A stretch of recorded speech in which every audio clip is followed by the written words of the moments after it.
रोजगार की बात करते थे और माननीय नीतीश कुमार जी के नेतृत्व में 12 लाख रोजगार देने की बात आई तो अब उनके बोलती बंद हो गए, मुंह बंद हो गए। और युवा चौपाल करते हैं। किन युवाओं को आप बुलाएं जो युवा अपना भविष्य कॉम्पिटिटिव एज, प्रतिस्पर्धा में ढूंढ रहा है, और आपका इतिहास चरवाहा विद्यालय का रहा है, और वहां पर आप युवा को किस दिशा में ले जाने की बात करते हैं। और विशेष करके भारतीय जनता पार्टी और एनडीए गठबंधन अभी पूरे बिहार में संयुक्त कार्यकर्ता सम्मेलन करने के बाद विपक्ष हताशा में चला गया है। जब उनको लग रहा है कि इनके कार्यकर्ताओं का जो हुजूम और सैलाब प्रत्येक जिला के कार्यकर्ता सम्मेलन में निकल रहा है, चाहे 15 जनवरी को कड़ाके की ठंड हो, चाहे आज गर्मी का मौसम आ गया हो, तो ये उसके हताशा का परिचय है। और आज मैं प्रदेश अध्यक्ष बनने के बाद दूसरी बार, विधिवत प्रदेश अध्यक्ष बनने के बाद मैंने सोचा कि आप तक अपनी आवाज पहुंचा दूं। टीका टिप्पणी की राजनीति और जनता पसंद नहीं करती। संस्कार विहीन बातें और जनता पसंद नहीं करती।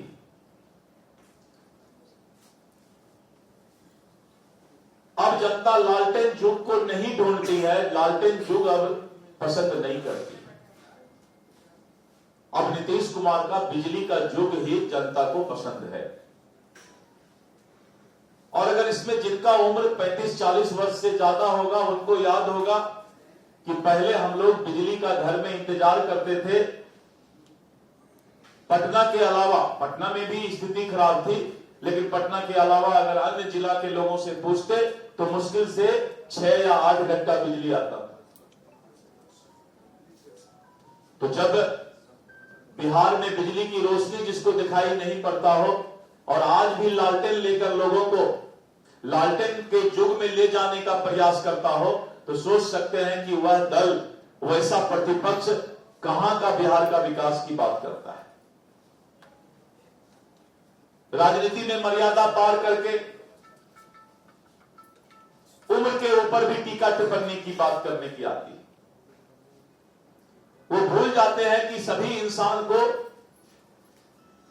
एक ना एक दिन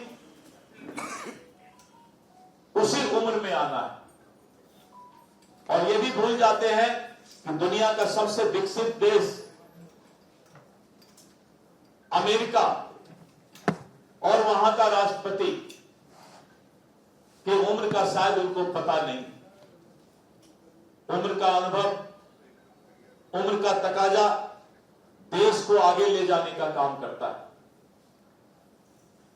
लेकिन कल आपने देखा कि किस तरह की मर्यादा विहीन बातें उन्होंने माननीय नीतीश कुमार जी के बारे में कहा। उनको पता करना चाहिए कि अमेरिका के राष्ट्रपति का उम्र क्या है, चीन के प्रधानमंत्री और राष्ट्रपति का उम्र क्या है, रशिया को चलाने वाले का उम्र क्या है। इस देश के जितने महत्वपूर्ण विकसित देश है उनके राष्ट्रीय अध्यक्ष का उम्र क्या है, यह भी तो पता करना चाहिए। गाल बजाने का काम, जाहिल के तरह बात करने का काम, उससे राजनीति नहीं चलने वाला है। राजनीति में आपको किसी एक मुद्दा पर स्थिर होना होगा। क्या हुआ? अपराध, बेरोजगार, उससे आप नीतीश कुमार जी के सरकार को, एनडीए के सरकार को बदनाम नहीं कर पाए। तो अब आप अरविंद केजरीवाल का चेला बनने के चक्कर में मुफ्त बांटने की बात कर रहे हैं। मैं आज इस प्रेस के माध्यम से बिहार के आम जनता को बताना चाहता हूं कि आपको जो भी सुख सुविधा है, जो भी आपको वादा है, वो नीतीश कुमार की सरकार ही पूरा करेगी। ऐसे लोग कभी पूरा नहीं करेंगे जो सिर्फ गाल बजाने का काम करते हैं। उनको कभी जनता सत्ता में नहीं लाएगी। इसलिए उनका ये भी मामला फेल होने वाला है। तो जब 2500 का मामला फेल हो जाएगा,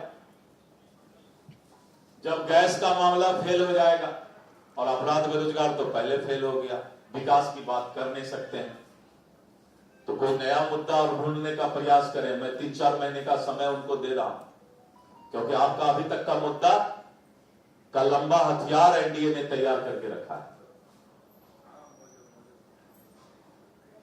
100% डोमिसाइल की बात कर रहे हैं कि 100% डोमिसाइल होगा।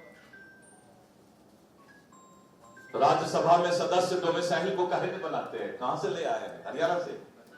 उनको बोलिएगा कि डोमिसाइल पहले जिस राजनीतिक दल से आप राजनीति करते हैं, उसमें आप पहले भागीदारी डोमिसाइल तय कीजिए। आपको शायद पता होगा कि उन्होंने राज्यसभा सदस्य किस स्टेट से लाया है। 100% डोमिसाइल से लाया है क्या? कहां के हैं राज्यसभा सदस्य उनके? शायद हरियाणा के हैं ना। एक बार पूछिएगा उनसे कि 100% डोमिसाइल और 100% समाजवाद, दो काम पहले कर लें। 100% डोमिसाइल अपने राजनीतिक दल में करें और 100% समाजवाद अपने परिवार से बाहर निकल के करें। ये दो काम कर लेंगे तो मैं उनका सब काम ऐसे कर दूंगा, आप चिंता मत कीजिए। एक मिनट सुन लीजिए। अभी हम बोले कहां? अभी तो हमको 1 घंटा बोलना है, अभी तो हमने शुरू किया। कहानी खोलना है धीरे धीरे। उसी के लिए तो भाजपा ऐसे बड़े दल का अध्यक्ष बनाएगी। बड़ा तीक्ष्ण है बातें, बहुत तीता है। मैंने गया से मिर्ची मंगवाया प्रतिपक्ष के लिए, इसलिए मैं मर्यादित भाषा में बोल रहा हूं, क्योंकि मिर्ची का भी अपना एक प्रेस्टीज है, इज्जत है। बिना मिर्ची के कुछ नहीं होता। तो मित्रों, मैं आपसे यही बोल रहा था कि पहले जो इंसान परिवार से बाहर निकलेगा, पहले वो इस बात को बताए कि आज के बाद हमारे घर का कोई भाई बहन बेटा भतीजा राष्ट्रीय जनता दल में, उसको तब हम हक देंगे जब आम जनता को एमएलए एमपी राज्यसभा बनाएंगे। डोमिसाइल की बात तब करेंगे जब हम अपने राजनीतिक दल में डोमिसाइल की बात कर ले। चलिए, ये इशारा है। इसका जवाब मैं धीरे धीरे दूंगा, क्योंकि अभी 3 वर्ष तक मुझे पार्टी ने अध्यक्ष बनाया है। बहुत लंबा समय का पाली खेलना है मुझे। आज मैं आप लोगों को 2 बातों के लिए बुलाया था। पहला तो ये कि मैं आप सभी पत्रकार बंधु को धन्यवाद देना चाहता हूं कि हम जैसे पिछड़े लोगों का भी याद रखिएगा, ख्याल रखिएगा। मुझे लंबा पाली खेलना है अभी, तो प्रेस मीडिया में मैं अपनी बात आज इसलिए रखता हूं कि आपके माध्यम से मैं अपने लाखों कार्यकर्ता को धन्यवाद देना चाहता हूं। मैं अपनी बातें इसलिए आज मैंने प्रेस कॉन्फ्रेंस बुलाया कि ये जो मुफ्त में बांटने का वादा का उन्होंने फ्लैक्स होर्डिंग लगाया है, वो सारा हथियार मैंने तैयार कर लिया है। अब वो सब हथियार, वो झूठा वादा नहीं चलेगा। इस देश में मोदी की गारंटी चलेगी। और इसका मैं उदाहरण देता हूं मोदी की गारंटी का। मैं छत्तीसगढ़ चुनाव में रायपुर संभाग का प्रभारी था। भूपेश बघेल ने पूरे छत्तीसगढ़ में मुफ्त बांटने का घोषणा करीब 26 घोषणा किया था। इन्होंने तो 2-3 ही लिखते हैं। मैं जब गया छत्तीसगढ़ में तो मैंने सोचा भाई भूपेश बघेल ने तो पूरा बजट से ज्यादा मुफ्त घोषणा ही कर दिया। लेकिन जब हम लोगों ने कहा कि मोदी की गारंटी पर विश्वास करें, तो छत्तीसगढ़ की जनता ने मोदी की गारंटी पर विश्वास करके 2/3 बहुमत से सरकार कांग्रेस को हटा करके बनाया था। उसी तरह दिल्ली में गुरु गुड़ चेला चीनी और अरविंद केजरीवाल ने जिस तरह दिल्ली में भी मुफ्त बांटने का एक दुकानदारी चलाया था, आपने देखा उसका क्या हालात हुआ। बिहार में मैं आज इस प्रेस की बात माध्यम से ये बताना चाहता हूं कि जो वो मुफ्त की बातें कर रही है, वही एनडीए सम्मान के साथ देने की बात करेगी। और तीसरी बातें आज मैं प्रेस के माध्यम से आपको बताना चाहता हूं कि भारतीय जनता पार्टी का संगठन महापर्व समाप्त हुआ है और हम करीब 60 लाख प्राथमिक सदस्य बनाए हैं। और पहले हमारा 1137 मंडल यानी प्रखंड का जो पार्ट होता है वो 1137 था। हमने अपने अध्यक्षीय काल में स्पैन ऑफ मैनेजमेंट को और गांव-गांव तक पहुंचाने के लिए, जिससे कि हम बूथ कमेटी को और मजबूत कर सके, क्योंकि बूथ जीता चुनाव जीता, अंतिम हमारा इकाई बूथ होता है। इसलिए हमने मंडल को बढ़ाकर 1422 मंडल हमने कर दिया। और जिला हमारा संगठन का जिला 46 था पहले, और 38 प्रशासनिक जिला और पुलिस जिला इसके अलावा है, लेकिन हमारा 45 पहले संगठन का जिला था और हमने उसको संगठन का जिला बढ़ा करके 52 जिला कर दिया। और हमें अब 52 जिला के माध्यम से 52 जिला माध्यम से हम संगठन को नीचे तक ले जाएंगे। और इतना ही नहीं, हमारे करीब 1.5 लाख सक्रिय सदस्य बने हैं जो हमारे की मेंबर हैं, और वैसे लोगों का हमने फौज तैयार किया है। और मित्रों, इसी कार्यकर्ताओं के भरोसे से मैंने जिस दिन मेरा विधिवत घोषणा हुआ तो हमने कहा कि इस देश के अंदर 2 सेना है, 2 फौज है। एक फौज है, एक सेना है जो देश के सीमा की सुरक्षा करता है, प्रतिपक्ष के लोग भी कान खोलकर सुन लें। और दूसरी सेना है इस देश की विचारधारा, संस्कृति, विरासत को बचाने के लिए जो फौज तैयार है उसे भारतीय जनता पार्टी का कार्यकर्ता कहते हैं। और इसलिए हमने भारतीय जनता पार्टी के कार्यकर्ता को कहा कि आप दूसरी सेना है इस देश के, जो इस देश के विचारधारा, संस्कृति और विरासत को बचाने का काम करें। और उसी सेना के साथ, उसी कार्यकर्ता के साथ, मजबूती के साथ, सकारात्मक ऊर्जा के साथ माहौल बदल गया। आपने देखा होगा बापू सभागार में भारतीय जनता पार्टी के कार्यकर्ताओं का जोश, प्रतिपक्ष में भी चर्चा चल रहा था कि भाई अध्यक्ष का ताजपोशी है, ये तो पूरा फौज लेके आ। हमारे कार्यकर्ता के अंदर एक सकारात्मक जोश आया है, जो जोश आने वाले बिहार को, विकसित बिहार को और यहाँ की संस्कृति, विरासत की पहचान को बचाने के लिए हम आगे निकल चुके हैं। और हमने कार्यकर्ताओं को कह दिया है कि अब कोई भी मुख्यालय यानी पटना, जिला या प्रखंड में दिखाई नहीं पड़ेगा। सभी हमारे नेता अब चलो गांव की ओर, चलो बूथ की ओर, इस नारा के साथ हम जो है अब राजनीति शुरुआत करने जा रहे हैं। इसलिए मैं आप लोगों को धन्यवाद देता हूं और मैं इस बात को दोहराना नहीं चाहता कि जिस तरह से प्रतिपक्ष ने जो है अपने पुराने भविष्य को बिहार की जनता कभी भूल नहीं सकती है, और जिस तरह से बिहार के अंदर का माहौल था उसको कभी बिहार की जनता भूल नहीं सकती। दोहराने पर वो बोलते हैं कि जंगल राज की बात की जा रही है। मैं जंगल राज की बात नहीं कर, लेकिन मैं